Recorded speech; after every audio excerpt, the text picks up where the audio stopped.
मैं उर्दू के सेशन में तमाम तलबा को खुशामदीद कहती हूँ। आज हम हरूफ तहज्जी में से हरूफ इल्लत का कॉन्सेप्ट सीखेंगे या हरूफ इल्लत का तसव्वुर सीखेंगे। अभी हमारे पास ये हरूफ तहज्जी के 36 या 37 हरूफ हैं। इन हरूफ में से 4 हरूफ ऐसे हैं जिनसे हमारी पूरे हरूफ तहज्जी की आदि अशकाल को मिलाने से लफ्ज़ बनते हैं। हमारी पूरी हरूफ तहज्जी जो है या हमारी उर्दू ज़ुबान जो है ना, उसके जितने भी अल्फाज हैं वो इन हरूफ इल्लत की मदद से बनते हैं।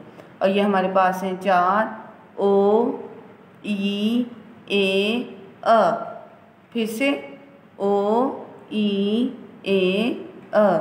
ये हमारे पास हरूफ इल्लत हैं। ये हम हरूफ की आदि अशकाल के साथ जब हम लफ्ज़ को बनाते हैं तो ये हमारे ये मददगार हैं 4। इनके बग़ैर हम उर्दू का कोई भी लफ्ज़ नहीं बना सकते।